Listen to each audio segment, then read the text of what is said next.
अस्सलामु अलैकुम वरहमतुल्लाहि वबरकातुहू। बिस्मिल्लाहिर्रहमानिर्रहीम। आप सब खैरियत से हैं? आज हमने पढ़ना है मोल्स के बारे में।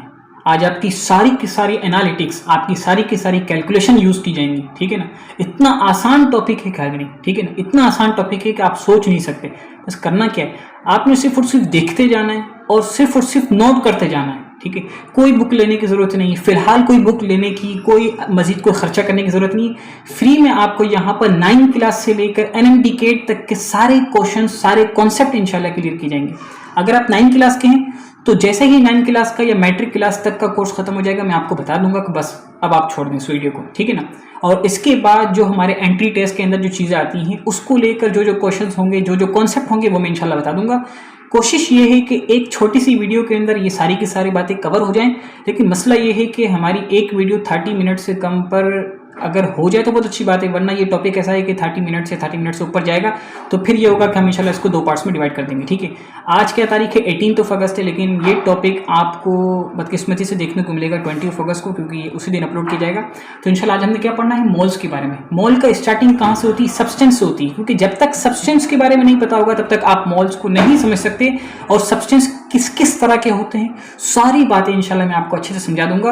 क्योंकि बाज़ दफ़ा हम देखते हैं यार, लेकिन आखिर तक मैं आपको बताऊं, सेकंड ईयर का बच्चा वो 9 क्लास की छोटी सी टर्मिनोलॉजी को देखकर परेशान हो रहा होता है कि यार ये क्या पूछ लिया इन्होंने, हालांकि इतनी आसान सी चीज़ें, इतनी बेसिक सी चीज़ें। तो अगर आज आपने ये सारी चीज़ें देख ली ना, है बहुत आसान, बस एक बार उसको नोट कर लो और एक बार अपने जहन में रख लो, फिर कभी इससे रिलेटेड आपको कोई परेशानी नहीं होगी, ठीक है। टॉपिक को स्टार्ट करते हैं। मैं इस कैमरे को सेट करके आपको जैसे ही लिखूंगा कॉपी पर लिखूंगा ताकि आपको सारी बातें समझ में आए। ये हमारे पास कॉपी है जिसमें हम डेट वगैरह डालकर लिखेंगे, बिल्कुल प्रॉपर काम करेंगे। और यूँ समझो कि आपको मैं नोट्स भी तैयार करवा रहा हूँ, साथ में आपको समझाते जाऊँगा, एक एक बात समझाऊंगा। कोई बात समझ में नहीं है वहीं पर रोको, वो मिनट्स आप मुझे उसी में कमेंट में लिख दो कि भाई यहाँ पर ये इस वक्त आपने जो बात की नहीं समझ में आई, ठीक है, कोई मसला नहीं है। नहीं तो अगर और कोई इशू है तो फिर आप मुझसे इस नंबर पर कांटेक्ट कर सकते हो। मैं आपको ये बता दूं, अगर आप कराची से हैं तो बिल्कुल आप मुझे कांटेक्ट भी कर सकते हैं और पढ़ने के लिए, और अगर नहीं कहीं और से हैं तो इस नंबर पर आप मुझे कांटेक्ट कर सके सवाल भी कर सकते हैं, ठीक है। नंबर दिया हुआ है, आप देख सकते हो सारा का सारा, ठीक है। कोई परेशानी की बात नहीं, इंशाल्लाह मैं आपको हर एक बात, आप चाहें फ्री ऑफ कॉस्ट बता रहा हूँ, फ्री ऑफ कॉस्ट इंशाल्लाह आपको सारी बातें मैं समझा दूंगा, ठीक है। लेकिन अगर आप ट्यूशन पढ़ना चाहते हैं तो फिर उसमें जो है कुछ ना कुछ फ़ी चार्ज की जाएगी भाई, ठीक है ना, वो टाइम के होंगे। तो बात समझ में नहीं आई। हमने आज मोल्स के बारे में पढ़ना है, सब्सटेंस के बारे में पढ़ना है, सारी चीज़ों को लेकर सवालात हम यहाँ पर सॉल्व करेंगे। आखिर तक देखते जाओ, हर एक बात इंशाल्लाह समझ में आएगी। मैं आपसे वादा करता हूँ आपको हर एक बात समझ में आएगी, ठीक है। 18 अगस्त, ठीक है, 18 अगस्त। अच्छा, टॉपिक का नाम क्या है? मोल्स। मेन टॉपिक जो है वो हमारा क्या है, वो है मोल्स, ठीक है, जिसको हम शो किससे करते हैं, इसकी डिनोशन होती है एन से, ठीक है। स्मॉल एन से हम इसको शो करते हैं, स्मॉल को, ठीक है। अब मैं इसको थोड़ा स्लाइड करके अंदर ले जा रहा हूँ ताकि मैं जितना हो सके कैमरा एंगल के अंदर आ सके और मैं आपको ज़्यादा से ज़्यादा एक वक्त के अंदर समझा सकूँ, ठीक है जी। कंफ्यूज नहीं होना। यहाँ से ये मोल टॉपिक हमारा स्टार्ट हो रहा है, लेकिन मोल्स को समझने के लिए याद रखना सब्सटेंस समझना ज़रूरी है। सब्सटेंस, मैं आपको एक बात बोलूँ, हम बिल्कुल हाई लेवल पर जाने के बावजूद भी हमें छोटी छोटी टर्मिनोलॉजीज़ की ना पता होने की वजह से हम छोटे छोटे क्वेश्चंस के अंदर कंफ्यूज हो जाते हैं और नंबर अपने ज़ाया कर देते हैं, ठीक है। तो नंबर को कभी भी ज़ाया नहीं करना है। नंबर को बचाने के लिए लाजमी है कि आज बेसिक लेवल को समझ लें ताकि एडवांस लेवल पर ये चीज़ें जब नहीं समझाई जाएंगी, नहीं बताई जाएंगी, इस वजह से कि आपको पता होनी चाहिए, तो फिर आपको कन्फ्यूजन होगी। अभी समझ लें इसको, ठीक है, अच्छे से। यहाँ पर जी हमारे पास बात क्या आ गई, सब्सटेंस। सब्सटेंस क्या होता है? सब्सटेंस में बताऊं आपको 4 तरह के हो सकते हैं, ठीक है जी। ये लिखा हुआ है सब्सटेंस। सब्सटेंस आपके पास कितने तरह के हो सकते हैं? सब्सटेंस आपके पास हो सकते हैं 4 तरह के। अच्छा जी, पहला क्या हो सकता है? मेरे पास ये पॉइंट है, इसके बाद मेरे पास कोई बात नहीं है कि आप देख रहे होंगे, ठीक है ना, तो इस वजह से मैं यहीं से स्टार्ट करूंगा। नंबर 1 आपके पास ये हो सकता है क्या जी, एलिमेंट्स। अब सवाल हुआ कि एलिमेंट्स तो हम सुनते तो हैं, लेकिन एलिमेंट से आपकी क्या मुराद है? तो कोई टेंशन की बात नहीं है, मैं आपको बताता हूँ भाई एलिमेंट्स क्या क्या हो सकते हैं, ठीक है। इन 2 मार्कर को हम एक साथ खोल लें ताकि बार बार ओपन क्लोज करने की जरूरत ना पड़े। एलिमेंट्स आपके पास क्या क्या हो सकते हैं? याद रखो, हाइड्रोजन आप पढ़ते हो, सोडियम पढ़ते हो आप, मैग्नीशियम पढ़ते हैं आप, ठीक है, बोरोन, कार्बन, यूरेनियम, भाई कितने सारे एलिमेंट्स आप पढ़ते रहते हो, कोई टेंशन की बात नहीं है, वो सारे के सारे एलिमेंट्स हैं। तो फिर बता दो ना इसकी सारी आप क्वांटिटी बता दो यार। अमर आप क्यों बार बार परेशान कर रहे हो हर एक का नाम लिखने की। तो ये सारे के सारे इसके सिंबल्स थे, इन सब को हम एलिमेंट्स कह सकते हैं। तो इससे हमें पता लगा कि जो हमारे पास जो पीरियोडिक टेबल लिखा हुआ होता है ना, वो जो पीरियोडिक टेबल आपके सामने होता है वो सारे के सारे एलिमेंट्स का ही तो है, वो उसमें सबके सब एलिमेंट्स ही तो लिखे हुए, ठीक है ना। तो वो कितने हैं, पहले तो कहा जाता 118 है, अभी जो है आज तक जो है इसकी जो टोटल क्वांटिटी आ गई है वो कितनी आ गई है, वो आ चुकी है 122, ठीक है। 122 एलिमेंट्स हैं सब्सटेंस के अंदर। अगर इनकी बात की जाए इंडिविजुअली, हाइड्रोजन, सोडियम, मैग्नीशियम और beryllium, boron, carbon, uranium, nitrogen, कुछ भी हो जाए, ये सारे के सारे जो है ये एलिमेंट्स हैं, ठीक है। एक बात समझ में आ गई। नंबर दूसरे पर किसकी बात करेंगे हम, यहाँ पर बात करेंगे मॉलिक्यूलर कंपाउंड्स की बात करेंगे, ठीक है। मॉलिक्यूलर कंपाउंड्स के बारे में हम यहाँ पर बात करेंगे। इसकी क्या एग्जाम्पल है भाई, हाँ जी, इसकी क्या एग्जाम्पल है, आसान सी बात है, आप रोज सुनते हैं H2O, CO2, ठीक है। ये क्या है, सारे के सारे H2O, CO2, ये सारे के सारे क्या चीज है। इसके अलावा बहुत सारी चीजें हम लिख सकते हैं, लेकिन हम बेसिक लेवल की बात कर रहे हैं अभी फिलहाल। तो ये क्या हो गया आपके पास, ये एक मॉलिक्यूलर कंपाउंड हो गया। ये क्या हो गया, ये एक आपके पास मॉलिक्यूलर कंपाउंड हो गया। तो बता दें, जैसा आपने एलिमेंट्स के अंदर बताया कि भाई उसकी जो टोटल हम तादाद बता सकते हैं वो है 122, तो क्या इसकी क्या 244, क्या इसके डबल होगी, कितनी होगी बता दो ना उसकी भी। भाई ये करोड़ों के अंदर है, ये क्या है जी, इसको मैं यहाँ पर लिख देता हूँ, इसकी जो तादाद है वो बिल्कुल अनगिनत है, इसको हम कह देते हैं भाई बिलियंस। अच्छा, अब सवाल हुआ कि क्यों यार, जब बात सुनो, अगर हम इनकी बात करें, मॉलिक्यूल्स की बात करें, तो ये बनते किससे हैं, इन्हीं एलिमेंट से ही तो बनते हैं। जब ये 122 हैं तो यार इसको डबल कर दो, डबल नहीं चलो 5 टाइम्स कर दो, 10 टाइम्स कर दो, आपने कह दिया बिलियंस, यानी करोड़ों हो गए। तो कैसे हो गए करोड़ों, यानी इस बात को, ये तो मेरे समझ में नहीं आ रही कि यार करोड़ों कैसे हो गए। तो मेरे भाई आपने माइक्रो स्टेट्स नहीं पढ़ी अभी, अगर आप माइक्रो स्टेट्स पढ़ लोगे ना तब आपको पता लगेगा कि टोटल जितने भी आपके पास एलिमेंट्स हैं उसको ऊपर रखो और उसका फैक्टोरियल लो, 122 का फैक्टोरियल लोगे तब आपको पता लगेगा कि हाँ भाई इतनी ज्यादा इसके अंदर पॉसिबिलिटीज हैं, इतने एलिमेंट्स आपके पास बन सकते हैं। क्योंकि देखो 122 हैं, पहले को 122 के साथ मिलाओ, दूसरे को 122 के साथ मिलाओ, तीसरे को 122 के साथ मिलाओ, चौथे को 122 के साथ मिलाओ, पहले और दूसरे को और 122 को मिलाओ, पहले और तीसरे को और 122 को मिलाओ। अरे भाई क्या बात है, इतने सारे एलिमेंट बन सकते हैं, आप सोच नहीं सकते, ठीक है। तो इसकी वजह से मैंने क्या कहा, बिलियंस बन सकते हैं, आपका करोड़ों बन सकते हैं। अच्छा ठीक है, आगे बात करो यार, टाइम जाया नहीं करो। अच्छा भाई क्या है वो, आयनिक कंपाउंड, आयनिक कंपाउंड्स, ठीक है। आयनिक कंपाउंड्स क्या होते हैं, आयनिक कंपाउंड्स वो होते हैं जिनके ऊपर आपको, यानी कि जैसे सपोज करो सोडियम क्लोराइड, ठीक है, मैग्नीशियम सल्फेट, इस तरह के जो होते हैं ना, जिन पर आपको मैं बताऊं कि यानी पॉजिटिव और नेगेटिव चार्ज को न्यूट्रलाइज करके जो बने होते हैं। जैसे सपोज करो आपने एक HCl लिया, साथ में उसके अंदर आपने जो है कोई बेस ले ली, ठीक है ना, HCl लिया, साथ में आपने सोडियम हाइड्रोक्साइड लिया, तो H और OH मिलकर बन जाएगा, क्या बन जाएगा, वाटर मॉलिक्यूल बन जाएगा, और सोडियम और क्लोराइड मिलकर सोडियम क्लोराइड बन जाएगा। तो इस तरह की न्यूट्रलाइजेशन से जो रिएक्शन, यानी न्यूट्रलाइजेशन जो हो जाती है ना, जिसमें एसिड और बेस लेकर आपको पता है एक सॉल्ट बनता है प्लस वाटर बनता है, तो उस सॉल्ट को जो कहते हैं ना, ये न्यूट्रलाइजेशन का एक रिजल्ट होता है, इसको कहते हैं आयनिक कंपाउंड। जिसमें आपको आमतौर पर अगर थोड़ा तवज्जो दोगे तो उस पर एक पर पॉजिटिव होगा और एक पर नेगेटिव होगा, और दोनों चार्ज एक दूसरे को न्यूट्रलाइज कर रहे होंगे, और टोटल ओवरऑल चार्ज आपके पास 0 आ रहा होगा। भाई इसकी क्या एग्जांपल है जरा बता दो ना यार, समझ में नहीं आ रही बात, ठीक है मैं समझा देता हूं। सोडियम क्लोराइड, अब सोडियम पर आप देखोगे ना तो आपको प्लस नजर आना चाहिए और क्लोराइड पर नेगेटिव नजर आना चाहिए, दोनों एक दूसरे को न्यूट्रलाइज करने की वजह से ये क्या हो गया, सोडियम क्लोराइड का जो ओवरऑल चार्ज होता है, यानी यू में दिखाऊं आपको, ये 0 होता है और होना चाहिए यानी कंपाउंड्स के लिए, ठीक है जी। ये कितने होंगे भाई साहब, ये भी बिलियंस बन जाएंगे, इसके भी मसला नहीं, ये भी बहुत सारे बन जाएंगे, ठीक है, टेंशन लेने की बात नहीं। लेकिन बता दो कि ये किस किस तरह के हो सकते हैं, ठीक है। तो इसके अंदर तो मतलब आपको जितने जहां पर पॉजिटिव नेगेटिव चार्ज नजर आता है ये बन सकता है। अलबत्ता इसके लिए एक बात समझ लो कि जो आपके पास एक्वस सॉल्यूशन बनता है ना, वहां पर ये चीज आपको नजर आएंगी। अच्छा, आयनिक कंपाउंड समझ में आगे बात, लास्ट हम बात करेंगे किनकी, हम बात कर लेते हैं यहाँ पर जी आयनिक स्पीशीज की बात कर लेते हैं। किसकी, आयनिक स्पीशीज की बात कर लेते हैं। यार ये जो है ना, अगर आप 9th क्लास के हो ना तो टेंशन नहीं लो, आपके काम की ये चीज़ थी, एलिमेंट्स आपके काम का मॉलिक्यूलर कंपाउंड था, बस। अब टेंशन नहीं लो। अब ये जो मैं बात कर रहा हूँ ना, ये मैं बात कर रहा हूँ थोड़ा एडवांस लेवल की, थोड़ी देर सुन लो, इंशाल्लाह फिर आपको नहीं समझ में आई कोई मसला नहीं, टेंशन नहीं लेनी। आपने फिर आगे की बातें जो होंगी ना वो आपके काम की होंगी, वो समझना, ठीक है ना। अभी सिर्फ तवज्जो दे दो। आयनिक स्पीशीज, अब आयनिक स्पीशीज क्या होती है, जैसे कि सपोज कर लो भाई सल्फेट हो गया, ठीक है, सल्फेट हो गया, SO4 2- हो गया, ठीक है, यानी इस तरह से क्लोराइड हो गया, सोडियम प्लस हो गया, H+ हो गया, OH- हो गया, ये सारे के सारे क्या आयनिक स्पीशीज हैं। ये आयनिक कंपाउंड नहीं है। कंपाउंड तो वो होता है जिस पर न्यूट्रलाइजेशन हो चुकी हो, यानी जिसका ओवरऑल चार्ज 0 हो चुका हो। तो इस चीज से घबराना नहीं, इस चीज से परेशान नहीं होना कि भाई आपने आयनिक कंपाउंड और आयनिक स्पीशी को हमें गटमट कर दिया, नहीं, ऐसा नहीं है। बल्कि आयनिक कंपाउंड के लिए ओवरऑल चार्ज 0 होना चाहिए, जबकि आयनिक स्पीशीज जो होती है वो तो चार्ज स्पीशी होती है, चाहे वो नेगेटिवली चार्ज हो चाहे वो पॉजिटिवली चार्ज हो, लेकिन चार्ज स्पीशी होगी, ठीक है भाई। इतनी बात समझ में नहीं आई? यहाँ तक आपको अगर बातें समझ में आ चुकी हैं तो बहुत अच्छी बात है। अच्छा, ये कहाँ पर मिलेंगी, ये चीज़ें हमें कहाँ पर मिलेंगी? देखो बात सुनो, अगर आप एक्वस सॉल्यूशन के बारे में अगर आपने नाम सुना तो एक्वस सॉल्यूशन जो होता है ना वो होता है कि जब आपने थोड़ा सा सोडियम क्लोराइड लिया और पानी का गिलास है, ठीक है, पानी का गिलास है, पानी भरा हुआ, उसमें आपने ऊपर से थोड़ा सा सोडियम क्लोराइड आपने डाल दिया, तो वो सोडियम क्लोराइड जो होगा वो पानी के जो मॉलिक्यूल्स हैं उनके साथ मिलकर कोई ना कोई रिएक्शन करता है। और ये रिएक्शन किस तरह का होता है कि सोडियम अपने रिस्पेक्टिव आयंस में टूट जाता है और क्लोराइड अपने रिस्पेक्टिव आयंस में टूट जाता है, और वाटर मॉलिक्यूल के अंदर जो वाटर का जो H+ है वो अपने रिस्पेक्टिव आयंस में टूट जाता है, और OH- है वो अपने रिस्पेक्टिव आयंस में टूट जाता है।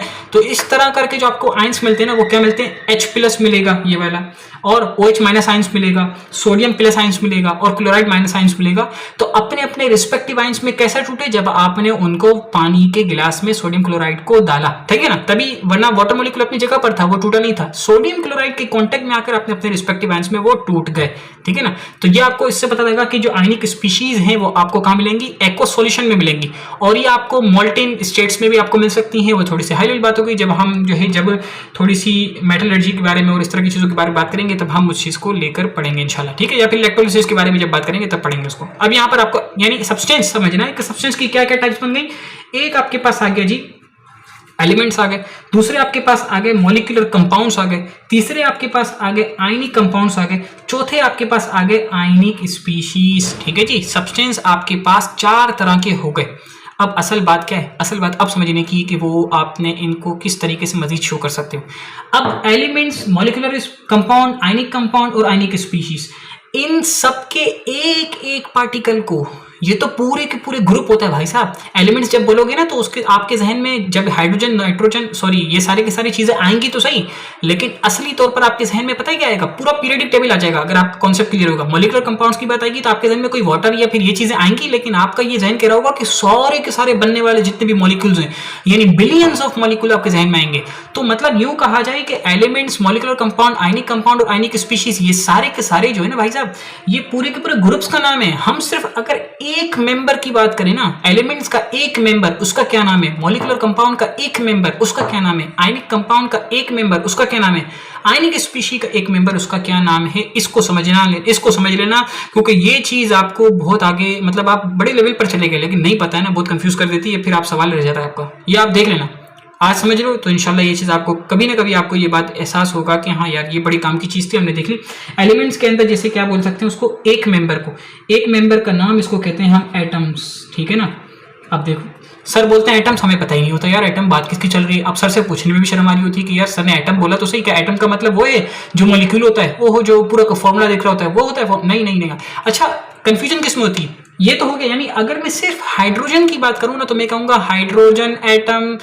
अगर सोडियम की बात करूं, सिर्फ एलिमेंट्स के सिर्फ एक मेंबर की बात करूंगा तो मैं कहूंगा एटम, और अगर सारे एलिमेंट्स की बात करूंगा तो मैं क्या कहूंगा, एलिमेंट्स, ठीक है जी। इतनी बात समझ में आ गई। सेकंड बात आ गई मॉलिक्यूलर कंपाउंड्स की बात आ गई।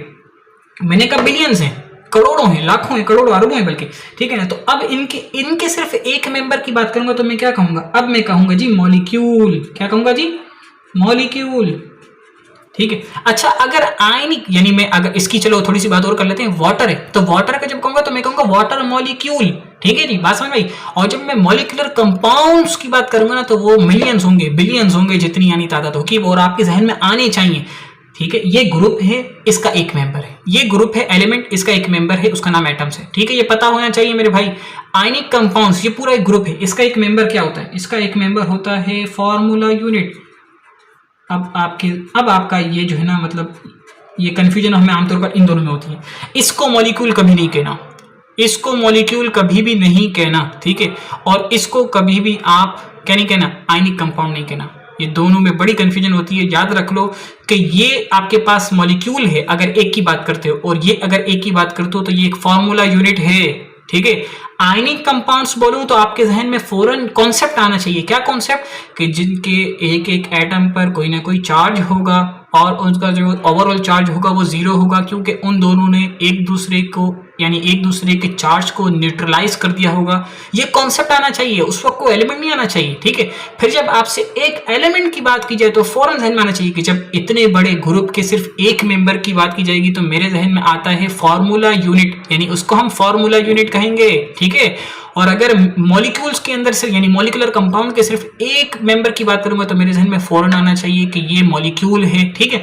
फिर आयनिक स्पीशीज की बात करते हैं। अब आयनिक स्पीशीज जब बात की जाए तो मतलब क्या है कि जो एक्वस सॉल्यूशन में होंगे या जिनको मोल्टेन फॉर्म में यानी कि पिघला दिया गया है, कुछ कर दिया गया, इसके बाद जो मेरे पास आएंगे तो ये सारे के सारे क्या होंगे, आयनिक स्पीशीज होंगी, ठीक है। लेकिन जब एक मेंबर की बात की जाएगी तो मेरे जहन में फौरन आना चाहिए आयंस, ठीक है। ये जो है ये देखो बस अब तुम थोड़ा सा जो ना वो घनचक्कर समझ जाओगे।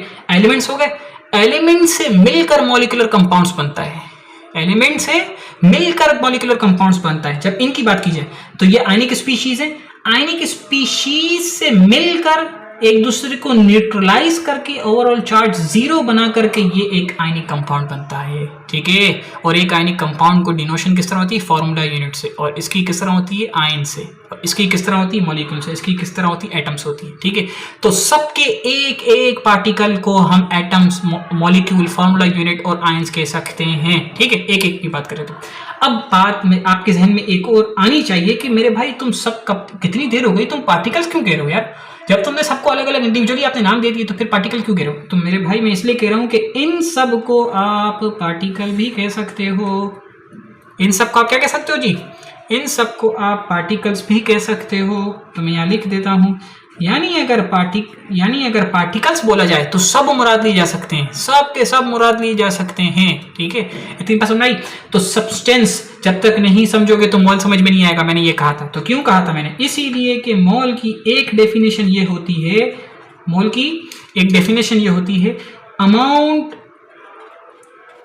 Of substance, amount of substance. यार मेरे भाई जब तक तुम्हें सब्सटेंस समझ में नहीं आएगा तो अमाउंट कैसे समझोगे? और जब तक सब्सटेंस ऑफ यानी अमाउंट ऑफ सब्सटेंस को नहीं समझोगे तो फिर मोल कैसे समझोगे?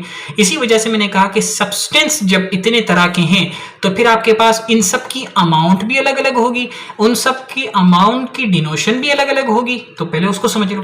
तो अब आपको इतना तो समझ में आ गया कि इसके एक मेंबर को ये कहा जाएगा, इसके एक मेंबर को, और इसके एक मेंबर को, और इसके एक मेंबर को ये कहा जाएगा। तो मेरे भाई इन सब की अमाउंट्स को जब शो करना होगा तो हम किस तरह शो करेंगे?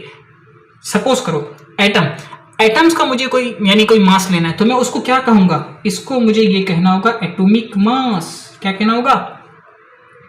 इसको मुझे कहना होगा एटॉमिक मास, ठीक है। जब मॉलिक्यूल की बात आएगी तो मुझे कहना होगा मॉलिक्यूलर मास, मॉलिक्यूलर मास। बहुत आसान हो रहा है, टेंशन नहीं लेना भाई। फॉर्मूला यूनिट जब इसकी बात आएगी तो क्या होगा बता दो मुझे, आपकी तरफ से आवाज आ रही?